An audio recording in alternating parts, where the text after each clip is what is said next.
Hello everyone, welcome to biology classes. आज अपन पढ़ेंगे सीलिया और फ्लैजिला के बारे में। ठीक है, तो सीलिया एंड फ्लैजिला होती क्या है? Cilia and flagella cell membrane की हेयर लाइक आउटग्रोथ होती है। क्या होती है? Hair like outgrowth of cell membrane. ठीक है, सीलिया जो होता है इसकी सिंगुलर टर्म होती है सीलियम और फ्लैजिला की सिंगुलर टर्म होती है फ्लैजिलम। ठीक है, सीलिया की क्या होती है? सीलियम और फ्लैजिला की क्या होती है? फ्लैजिलम। ठीक है, ये जो सीलिया और फ्लैजिला जो होते हैं ये मतलब मूवमेंट में हेल्प करते हैं। किस में हेल्प करते हैं? मूवमेंट में हेल्प करते हैं। सीलिया जो होता है वो स्मॉल होता है और फ्लैजिला जो होता है वो क्या होता है? लॉन्गर होता है एज कंपेयर टू सीलिया। ठीक है, सीलिया वर्क लाइक ओर्स, ओर के जैसे काम करता है। किसके जैसे? ओर्स के जैसे वर्क करता है। मतलब जो पतवार होती है, नाविक जो पतवार काम में लेता है वो उस नाव की मूवमेंट में हेल्प करती है। वैसे ही सीलिया वर्क लाइक ओर्स, जो पतवार होती है नाव की उसके जैसे काम करता है। तो सराउंडिंग फ्लूइड की भी मूवमेंट करवाएगा और सेल की भी मूवमेंट करवाएगा। और फ्लैजिला क्या है? लॉन्ग है एज कंपेयर टू सीलिया और क्या करता है? सेल की मूवमेंट में हेल्प करता है। ठीक है, अब बात करें अपन सीलिया एंड फ्लैजिला की स्ट्रक्चर कैसी होती है। तो सीलिया एंड फ्लैजिला प्रोकैरियोट्स में भी प्रेजेंट है एंड यूकैरियोट्स में भी प्रेजेंट है। लेकिन डिफरेंस क्या है? दोनों की जो स्ट्रक्चर होती है ना, प्रोकैरियोटिक फ्लैजिला और सीलिया की, वो यूकैरियोटिक के कंपेयर में क्या होती है? अलग होती है, डिफरेंट होती है, स्ट्रक्चरली डिफरेंट है ये। ठीक है, तो अपन बोल सकते हैं prokaryotic and eukaryotic flagella are differ in structure. Structure में क्या होते हैं? डिफर होते हैं, अलग अलग होते हैं। ठीक है, तो यहाँ तो अपन जो स्ट्रक्चर पढ़ रहे हैं वो यूकैरियोटिक फ्लैजिला की पढ़ रहे हैं। जब अपन बैक्टीरिया पढ़ेंगे तब अपन बात करेंगे किसकी? Structure of prokaryotic flagella. अभी अपन पढ़ रहे हैं यूकैरियोटिक फ्लैजिला की स्ट्रक्चर। ठीक है, तो स्ट्रक्चर क्या होती है? सीलिया और फ्लैजिला जो होते हैं ना वो यूनी मेम्ब्रेन बाउंड स्ट्रक्चर है। ठीक है, एक मेम्ब्रेन से सराउंड है, तो ये एक मेम्ब्रेन से सराउंड है। ठीक है, यूनी मेम्ब्रेन बाउंड स्ट्रक्चर है, एक मेम्ब्रेन से सराउंड है, प्लाज्मा मेम्ब्रेन से सराउंड है। ठीक है, मेम्ब्रेन के अंदर जो स्पेस है उसको कोर बोलते हैं और इस सीलिया और फ्लैजिला की कोर को बोला जाता है एक्सोनिम। क्या बोलेंगे? एक्सोनिम। ठीक है, इस कोर के अंदर प्रेजेंट है बहुत सारे माइक्रोट्यूब्यूल्स। क्या प्रेजेंट है? माइक्रोट्यूब्यूल्स जो मतलब पेरीफेरी में जो प्रेजेंट है। ठीक है, अरे कोई भी मतलब सर्किल होता है उसके दो पार्ट होते हैं, एक तो सेंट्रल पार्ट और एक सेंटर से दूर। ठीक है, सेंटर से दूर वाला पेरीफेरल हो गया। तो पेरीफेरी में माइक्रोट्यूब्यूल्स प्रेजेंट है, दो दो देखो पेयर में प्रेजेंट है। ठीक है, पेयर में प्रेजेंट है इसलिए इनको क्या बोल दिया? डबलेट, मतलब डबल डबल प्रेजेंट है। ठीक है, डबलेट की फॉर्म में पेरीफेरी में माइक्रोट्यूब्यूल प्रेजेंट है और दो माइक्रोट्यूब्यूल सेंटर में प्रेजेंट है। ठीक है, जो पेरीफेरी में माइक्रोट्यूब्यूल प्रेजेंट है उसको पेरीफेरल माइक्रोट्यूब्यूल्स बोल दिया। और ये डबलेट कितने होते हैं? 9 डबलेट होते हैं। ठीक है, दो माइक्रोट्यूब्यूल कहाँ पे प्रेजेंट है? सेंटर में प्रेजेंट है, जो सिंगलेट की फॉर्म में प्रेजेंट है। किसकी फॉर्म में? सिंगलेट की फॉर्म में। ये एक अकेली है, ये एक अकेली माइक्रोट्यूब्यूल है। दोनों कनेक्ट होती हैं ब्रिज से। किससे कनेक्ट रहती है? ब्रिज से। ठीक है, और सराउंड रहती है एक सीथ से। सेंटर में माइक्रोट्यूब्यूल प्रेजेंट है, एक आवरण प्रेजेंट है इसके चारों तरफ, उस आवरण को बोल दिया जाता है सेंट्रल सीथ। ठीक है, 9 माइक्रोट्यूब्यूल पेरीफेरी में डबलेट की फॉर्म में प्रेजेंट है और आपस में ये डबलेट जुड़े हुए हैं लिंकर्स की हेल्प से। ठीक है, ये डबलेट इस डबलेट से लिंकर्स की हेल्प से जुड़ा है, ये इससे लिंकर्स की हेल्प से जुड़ा है, ये भी लिंकर्स की हेल्प से जुड़ा है। ठीक है, इसके अलावा जो पेरीफेरल माइक्रोट्यूब्यूल होती है वो सेंट्रल सीथ से अटैच होती है। देखो ये रेडियल डायरेक्शन में, ऐसे रेडियस होती है ना सर्किल की ऐसे, तो रेडियल डायरेक्शन में जो स्पोक्स निकल रहे हैं, स्ट्रक्चर निकल रही है। ठीक है, इन स्पोक्स को बोलते हैं रेडियल स्पोक। ठीक है, तो पेरीफेरल माइक्रोट्यूब्यूल सेंट्रल सीथ से रेडियल स्पोक के थ्रू क्या होती है? अटैच रहती है। ठीक है, अब देखो ये जो ए माइक्रोट्यूब्यूल है ना, इसमें ये कंसिस्ट होती है एक एंजाइमेटिक प्रोटीन जिसका नाम होता है डायनीन प्रोटीन। कौन सी प्रोटीन हो गई है?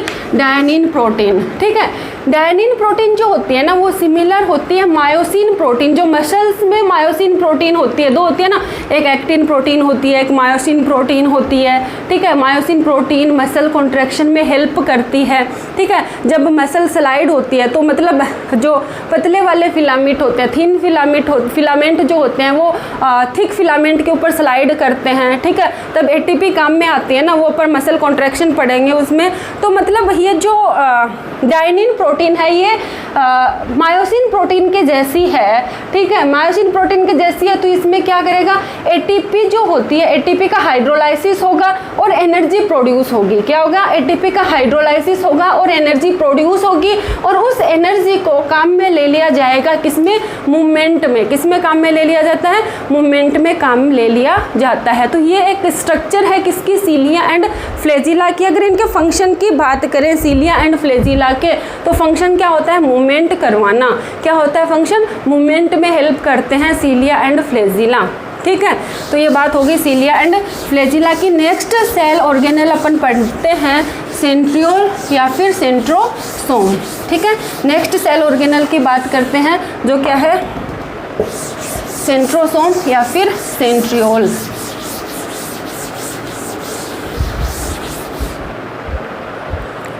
सेंट्रोसोम और सेंट्रियोल। सेंट्रोसोम जो होता है वो अब्सेंट होता है in higher plants, absent in higher plants, ठीक है। हायर प्लांट्स क्या होते हैं, जैसे जिम्नोस्पर्म हो गया, एंजियोस्पर्म हो गया। ऐसे नहीं कि जो ऊंचे ऊंचे प्लांट होते हैं उनको हायर प्लांट्स बोल देते हैं। एंजियोस्पर्म और जिम्नोस्पर्म को क्या बोल देते हैं, हायर प्लांट्स। उनमें क्या होते हैं, अब्सेंट होते हैं, ठीक है। Non membrane bound cell organelle है, क्या है, नॉन मेम्ब्रेन बाउंड स्ट्रक्चर है, मतलब किसी भी मेम्ब्रेन से सराउंड नहीं रहता ये, ठीक है। जो सेंट्रोसोम होता है, सेंट्रोसोम में दो सेंट्रियोल होती है, ठीक है। न्यूक्लियस के पास में दो सेंट्रियोल होती है जो एक दूसरे के राइट एंगल पे प्रेजेंट होती है, ठीक है, एक दूसरे से 90 डिग्री एंगल पे प्रेजेंट रहती है और सराउंड होती है एक अमोर्फस पेरी सेंट्रियोलर मटेरियल से। मतलब पेरी मतलब चारों तरफ, सेंट्रियोलर मतलब सेंट्रियोल के, ठीक है। जैसे मैंने ये स्ट्रक्चर बता दी, दो एक दूसरे के परपेंडिकुलर अरेंज सेंट्रियोल है, ऐसे इसके चारों तरफ एक अमोर्फस मटेरियल प्रेजेंट रहता है। इसके चारों तरफ है, सेंट्रियोल के चारों तरफ, तो इसको क्या बोल सकते हैं, पेरी सेंट्रियोलर मटेरियल, ठीक है। क्या है, पेरी सेंट्रियोलर मटेरियल है, ठीक है।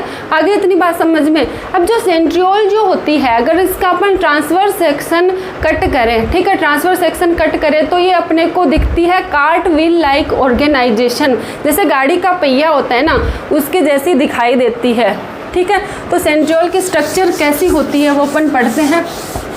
एक तो नॉन मेम्ब्रेन बाउंड स्ट्रक्चर है, मतलब कोई किसी भी मेम्ब्रेन से सराउंड नहीं है, ये स्ट्रक्चर किसी भी मेम्ब्रेन से सराउंड नहीं है, ठीक है। 9 जो माइक्रोट्यूब्यूल्स होते हैं वो पेरीफेरी में ट्रिपलेट की फॉर्म में प्रेजेंट होते हैं, ठीक है। 9 इवनली स्पेस्ड पेरीफेरल ट्रिपलेट, मतलब स्पेस भी इवन होता है और ट्रिपलेट की फॉर्म में प्रेजेंट है। उसमें तो अपने सीलिया और फ्लैजिला पढ़ा था, उसमें क्या पढ़ा था कि जो मेम्ब्रेन बाउंड स्पेस है, मेम्ब्रेन थी इसमें मेम्ब्रेन नहीं है, उसमें डबलेट प्रेजेंट था, इसमें क्या प्रेजेंट है, ट्रिपलेट प्रेजेंट है।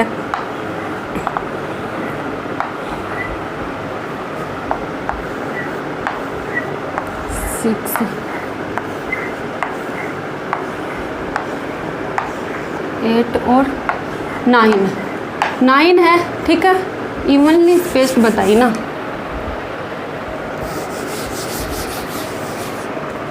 नाइन ट्रिपलेट के फॉर्म में क्या होते हैं, पेरीफेरी में अरेंज रहती हैं। ये डायग्राम ऐसे, ठीक है, हो गए 9, 1 2 3 4 5 6 7 8 9, ठीक है। ट्रिपलेट की फॉर्म में 9 इवनली स्पेस्ड जो ट्यूब्यूल्स होती है वो पेरीफेरी में प्रेजेंट रहती है और ट्यूब्यूलिन प्रोटीन की बनी होती है। किसकी बनी होती है, ट्यूब्यूलिन प्रोटीन की बनी होती है। जैसे इसका ए पार्ट हो गया, ये बी और ये सी, ठीक है। तो इसका जो ए पार्ट होता है ना वो दूसरे के सी से लिंक्ड रहता है, ठीक है। और इसका सी पार्ट इसके ए से कनेक्ट रहता है, ऐसे कनेक्ट रहते हैं ये कि एक का ए दूसरे के सी से, तो इसको बोलते हैं एसी लिंकर बोल देते हैं। क्या बोल देते हैं इसको? एसी लिंकर बोल देते हैं। एक का ए पार्ट दूसरे के सी पार्ट से क्या है? लिंक है, ठीक है। और ये जो लिंकर है ये ए को सी से जोड़ रहा है, इसलिए इस लिंकर को क्या बोल दिया? एसी लिंकर बोल दिया। क्या बोल दिया? AC linker. 9 evenly spaced tubules हैं जो एसी लिंकर के थ्रू एक दूसरे से कनेक्ट रहती हैं, ठीक है। इसके सेंटर में एक प्रोटीनेशियस स्ट्रक्चर प्रेजेंट रहती है, सेंटर में एक प्रोटीनेशियस स्ट्रक्चर प्रेजेंट रहती है जिसको बोला जाता है सेंट्रल हब। क्या बोलते हैं? सेंट्रल हब, ठीक है। सेंट्रल हब जो होता है वो मतलब जो ये माइक्रोट्यूब्यूल्स है ना, ट्रिपलेट जो होते हैं वो सेंट्रल हब से कनेक्ट रहते हैं थ्रू रेडियल स्पोक। किससे कनेक्ट रहेंगे? रेडियल स्पोक से ये इससे क्या रहते हैं? कनेक्ट रहते हैं, ठीक है। इसको क्या बोल देते हैं अपन? Radial spoke. ये क्या हो गया?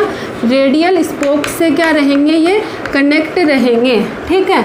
और ये ऐसे से रहता है अरेंज, ऐसी सी स्ट्रक्चर होती है किसकी? ये जो अपना है सेंट्रियोल है, ठीक है। तो ये कैसा लगता है दिखने में? कार्ट व्हील के जैसा लगता है। ये डायग्राम अच्छा बना नहीं है, लेकिन अगर तुम एक्चुअल में डायग्राम देखोगे तो ये कार्ट व्हील के जैसा लगता है, इसलिए इसको कार्ट व्हील लाइक ऑर्गेनाइजेशन बोल दिया जाता है, ठीक है। सेंट्रियोल जो होती है वो क्या होती है? सेल्फ डुप्लीकेटिंग स्ट्रक्चर है। क्या है? सेल्फ डुप्लीकेटिंग स्ट्रक्चर, मतलब ये अपना रेप्लिकेशन कर सकती है। रेप्लिकेशन कहाँ पे होता है?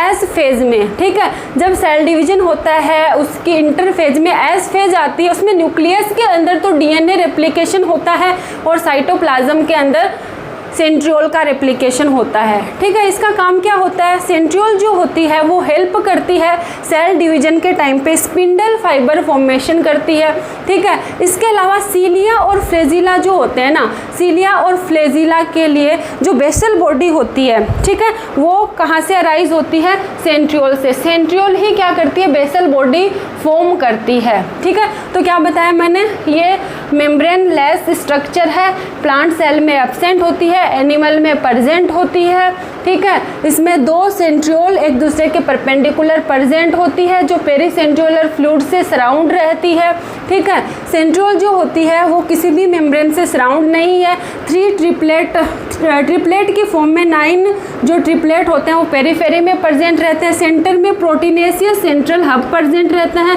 जो ट्रिपलेट होते हैं वो आपस में एसी लिंकर्स से कनेक्ट रहते हैं, ठीक है। ट्रिपलेट जो होते हैं वो सेंट्रल हब से जो रेडियल स्पोक से कनेक्ट रहते हैं, जो वो भी प्रोटीनेशियस स्ट्रक्चर है, ठीक है। ये जो माइक्रोट्यूब्यूल्स है ये बनी होती है ट्यूबुलिन प्रोटीन की बनी होती है, ठीक है। और इसका फंक्शन क्या होता है? स्पिंडल फाइबर का फॉर्मेशन करना, या फिर इसके अलावा क्या करती है? बेसल बॉडी का फॉर्मेशन करती है, ठीक है। अब अपन बात करते हैं साइटोस्केलेटन की। किसकी बात करते हैं? साइटोस्केलेटन।